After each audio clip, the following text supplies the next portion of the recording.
हम अक्सर ये कह देते हैं कि खाने के शुरू में पानी पी लें। कितने शुरू में, कितना वक्त पहले, खाने के दरमियान में, कितना दरमियान में और कितनी मिकदार में, और एंड पे नहीं पीना चाहिए, नबी करीम सल्लल्लाहु अलैहि वसल्लम के तरीके के हवाले से बताइए। इसके बारे में ना मैं आपको बहुत प्यारा एक वाक़या भी बताता हूँ। मैं उस वक्त अहादीस को इतना ज़्यादा नहीं जानता था, तो मैंने लोगों को बताया कि खाने में पानी लेना ही नहीं चाहिए। तो वो मेरे सामने ना वो एक बात रखते थे कि खाने से पहले पानी पीना सोना है, दरमियान में पीना चांदी है, एंड पे पीना। मैंने कहा भाई साहब ये कभी भी सच पे मबनी नहीं हो सकता, क्योंकि मेरा ये मानना है कि नबी सल्लल्लाहु अलैहि वसल्लम को अल्लाह ताला ने रहमतल लिल आलमीन बना के भेजा है, और नबी सल्लल्लाहु अलैहि वसल्लम कभी ऐसी बात कह ही नहीं सकते जिससे कोई तकलीफ हो। अब इसको मेडिकली पॉइंट ऑफ व्यू से जानिए। जी। आपने सब्जियां अगर ली जी तो वो आपके स्टमक में 2.5 घंटे रहेंगी। अगर आपने दालें ली तो वो 4 घंटे रहेंगी। अगर आपने गोश्त लिया तो वो 6 घंटे रहेगा। जबकि जो पानी है वो मैक्सिमम 2 से 3 मिनट रहेगा। अब मैं आपको साइंटिफिकली बताता हूँ, जब खाना आपके सामने आता है जी, आपकी आंखें उसको देखती हैं तो उसका इमेज लेती हैं, और वो इमेज वो ब्रेन को देती हैं, और ब्रेन उसी इमेज के अकॉर्डिंग उस खाने को डाइजेस्ट करने के लिए सिक्रीशन प्रोड्यूस करता है। वो आपके मुंह में जो पानी आता है ये वो एक्चुअल में सिक्रीशन है जिसने खाने को डाइजेस्ट करना है। ठीक है। ठीक है। अब आपने क्या किया, खाना भी बाहर पड़ा हुआ है, आपने कहा खाने से पहले पानी पीना सुन्नत है, आपने वो पानी पी लिया तो वो सिक्रीशन उसके अंदर डाइल्यूट होगी, और 3 मिनट के बाद, 4 मिनट के बाद आपके स्टमक से निकल जाएगी।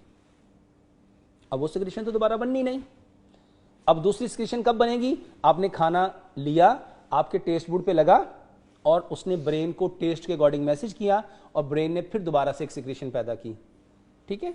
अभी आप खाना खा रहे थे, आपने कहा खाने के दौरान पानी पीना, जी, पहले सोना है बाद में चांदी है, चांदी है। तो आपने फिर पानी ले लिया, तो आपने वो सिक्रीशन को दोबारा फिर उसके अंदर डाइल्यूट किया और वो स्टमक से निकल गई। और तीसरे नंबर पे कहा हाँ जो एंड पे पियोगे वो लोहा है, और अगर अनफॉर्चुनेटली आपने एंड पे ले लिया जी, तो वो जो सिक्रीशन जब खाना आपका छू करके आपके इसोफेगस के जरिए आपके स्टमक की तरफ जाता है, तो वहां पे जो फाइनल रिसेप्टर्स हैं वो ब्रेन को अगेन मैसेज करते हैं कि स्टमक में ये खाना जा रहा है, तो जो सिक्रीशन वहां प्रोड्यूस करनी है उसको प्रोड्यूस कर दिया जाए। तो वो खाना जब वहां पहुंचता है और आपने एंड ऑफ ईटिंग में पानी पी लिया तो वो सारी सिक्रीशन को अपने अंदर डाइल्यूट करेगा और 3 मिनट में आपके स्टमक से लेके चला जाएगा। अब खाने ने तो 2.5 घंटे वहां रहना है, अब खाना वहां पड़ा पड़ा सड़ेगा। वो जो सड़ेगा उससे गैस प्रोड्यूस होगी, और उसी गैस को आज मेडिकली पॉइंट ऑफ व्यू से कहा जाता है गैस्ट्राइटिस। जी बिल्कुल। और यही गैस्ट्राइटिस जब 1 दिन 2 दिन 3 दिन 4 दिन कंटिन्यूस रहता है तो ये गैस्ट्राइटिस बन जाता है। और ये गैस्ट्राइटिस जब बनेगा, अब इसके मजे की बात आपको बताता हूं। अब खाना तो स्टमक में आ गया, अब वहां पे उसको डाइजेस्ट करने की सिक्रीशन ही नहीं, क्योंकि वो तो आपने पहले सोना समझ के, चांदी समझ के, लोहा समझ के पानी पी लिया और वो सिक्रीशन को बहा के ले गया। ठीक है। अब यहाँ क्या होगा? अब स्टमक जो है ये भी एक वाइटल ऑर्गन है, ये ब्रेन को मैसेज करेगा इसको हजम करो। अब ब्रेन के पास कोई और इंफॉर्मेशन नहीं है, क्योंकि स्टमक में ना तो आंखें हैं, ना ही टेस्ट बुड है, ना ही कोई रिसेप्टर्स हैं जो ब्रेन को मैसेज कर सकें कि ये क्या है।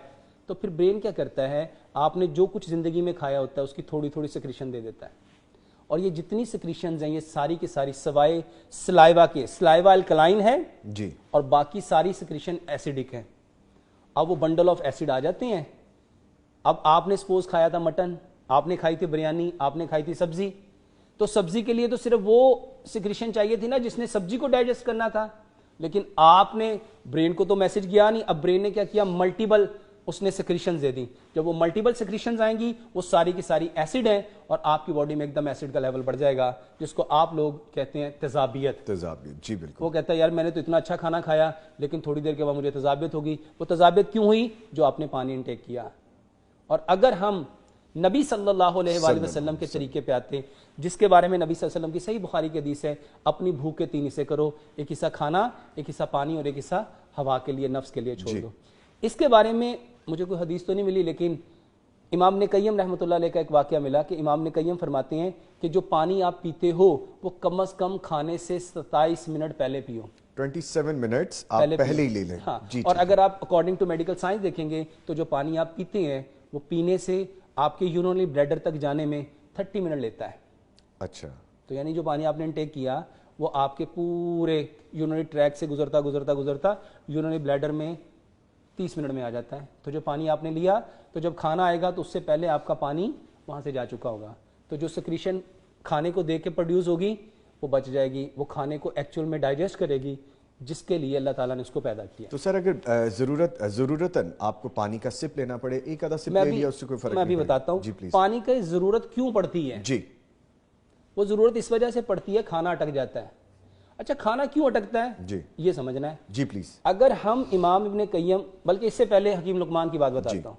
हकीम लुकमान अपने बेटे को नसीहत करते हुए कहा करते थे, बेटा दांतों का काम कभी आंतों से ना लेना, दांतों का काम कभी आंतों से मत लेना। जो दांतों का काम आंतों से लेगा वो बीमार पड़ेगा। अब इसको हम मेडिकली पॉइंट से समझते हैं। दांत 32 हैं जी, और 4 टाइप्स के हैं। 8 दांत है 1 नोक वाले, इसका काम है खाने को काटना। 8 दांत है 2 नोक वाले, इसका काम है खाने को फाड़ना। 8 दांत है 3 नोक वाले, इसका काम है खाने को चीरना। और 8 दांत है 4 नोक वाले, इसका काम है खाने को पीसना। दांतों का काम है खाने को काटना, फाड़ना, चीरना, पीसना। जी, अगर हम खाने को 32 बार चू करेंगे, वो खाना क्या बन जाएगा? बिल्कुल मैश हो जाएगा वो। अच्छा, क्या वो अटकेगा? नहीं, फिर तो नहीं। पानी की नीड होगी? नहीं सर, खाने को पानी बनाना सीखो। अगर आपने खाने को च्यू कर लिया, कितने टाइम? 32 टाइम। 32 टाइम आपको जीआईटी ट्रैक की कभी कोई प्रॉब्लम हो ही नहीं सकती।